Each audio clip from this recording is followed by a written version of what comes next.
There was a game-changing development in America's sports industry today. America's highest court has given the go-ahead to bet on sports across the country. I got too much fucking money on this shit.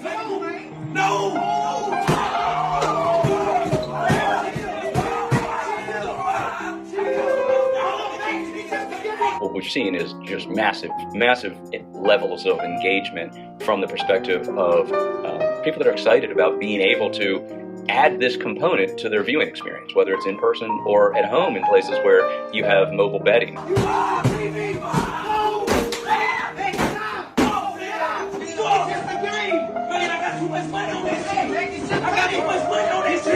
Gambling is so much fun. It is so much fun.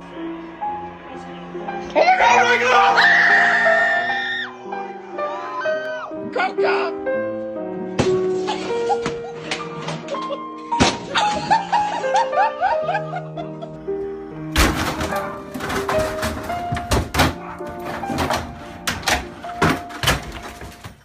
People have been betting on sporting events long before parlays and sportsbooks ever existed, dating back to the brutal days of the Roman Colosseum, where people would bet on how long a poor soul could last against a hungry lion, as if they were betting on how long the national anthem of the Super Bowl was going to be. While wagers on athletic feats have gotten much less morbid, they clearly have a way of adding a similar level of excitement. Some bettors even engage in sports they couldn't care less about. I'll talk about that a little bit later. There's something polarizing about sports betting and its ability to captivate people in a way that resembles the modern consumer. Doom scrolling on TikTok, binge watching Netflix, or overindulging highly processed and convenient food. Corporations have manipulated products and services to make their consumers as dependent on them as possible. The free market seems to be testing the limits of consumer attention in a way that borders on addiction, and the new rise in sports betting is no exception. A running joke in the sports betting community seems to be the 2 a.m. bet on a Korean badminton match to chase the losses, as if users have an insight to who the players are, much less know something the oddmakers don't. Some books have even leaned into this degenerate narrative, making light of animals choosing the home or away team as a method of placing bets. For many users, they often find themselves betting on events they won't watch or even know of in order to keep the bet slip full and keep the potential for making money alive. They may end up winning these bets, or even a string of these bets, and they verify their process through confirmation bias. It just works, so I must be gifted in picking badminton games. I will give you an example of this. I had a friend who was just getting into sports betting and learning about football. He bet on the under for passing yards for Kansas City Chiefs quarterback and perennial Pro Bowler Patrick Mahomes. His reasoning for the under was because he saw Mahomes flip an underhand pass to a receiver while he was scrambling in a prior game. He probably saw a clip of this play on Instagram and deemed, "I've seen Patrick throw. The ball doesn't go as far when you throw underhand or sidearm, so he will probably throw for less passing yards." Despite this flawed understanding and process, he still ended up winning the bet. Why would he not rely on his prior understanding and process? It worked. This is known as confirmation bias, and it happens all the time in sports. Players, coaches, and fans might attribute certain teams or players with certain traits based on previous positive or negative performances. If a player has a narrative surrounding them like not being clutch, we will look to confirm that narrative at the cost of objective truth. This bias applies to many things such as athletics, investing, relationships, and even politics. When we act or make decisions that result in a favorable outcome, we will almost never attribute luck for the reason of success. Oftentimes, we wrongly attribute our skill or process for future decisions, which inevitably results in diminishing returns. Some may call this beginner's luck, but the truth is, this is truly an unfortunate outcome. All this will do will delay the learning curve and encourage new gamblers to stay in for long enough to become hooked to their flawed process. The truth is, the sports betting industry is volatile and unpredictable enough that this could work in the short term. Confirmation bias paired with a phenomenon of gambler's ruin shows that over the long run, the odds are not in your favor, especially when relying on flawed processes that have been successful in the past.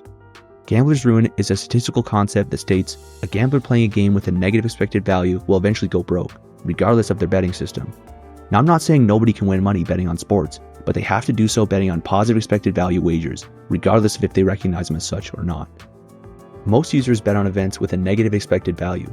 This is part of why sportsbooks make so much money. A common tactic is to promote or even boost the odds of wagers that have a negative expected value to local markets. For an example, if you live in New York, sportsbooks will promote or boost unfavorable wagers for local teams like the Knicks or Mets, because locals are biased towards their beloved home team, and they're more likely to wager on these hand-picked, negative expected value bets. But what is expected value? It is the weighted average of something happening based on probability. In other words, the probability of winning a bet times the net gain of winning, minus the probability of losing a bet times the net loss of losing. It is really hard to calculate the expected value for a bet because it isn't an absolute science. Who knows the actual probability of a team winning a match? I could say there's a 95% chance a team is going to win, and if they don't win, who's to say my prediction wasn't accurate? The other team could have won with their 5% chance. Compound this with all other wagers and it becomes very difficult to account for which times I got lucky versus which times I got unlucky. The only thing that is reliable is the long-term total result. Even things that do have a tangible probability, like the odds of a coin flip being heads or tails, the sportsbooks make sure both sides have a negative expected value, ensuring they make a profit regardless of the result. This is why it is so difficult to make money betting on sports in the long run, because finding positive expected value bets is difficult and uncommon. The logic from this would be to make bets less frequently because the more bets you make, the likelier it is that you will have negative expected value bets and lose more money. This is not what most bettors like to hear, because betting on different events and markets is fun. Constructing parlays, discussing them with your friends, tracking them during a game. This is truly part of the value you get out of sports betting, and I personally understand that this is easier said than done, but if you can stay relatively disciplined in your bets and only make wagers you believe to have good value, you might be able to perform a bit better in the long run. Remember that even the luckiest among us fly too close to the sun. They might have short to medium term success relying on confirmation bias, but for long-term success, it eventually catches up with them. I understand that some people may feel that this can take the fun out of sports betting, and this is not a prescription for what everyone needs to do.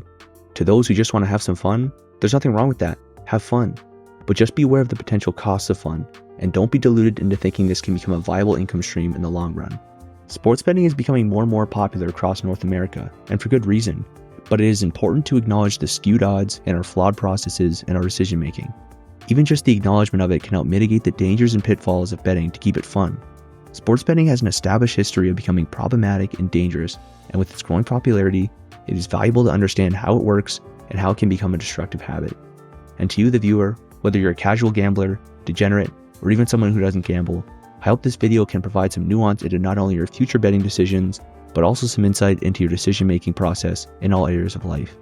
Thank you for watching, and I wish the odds in your favor.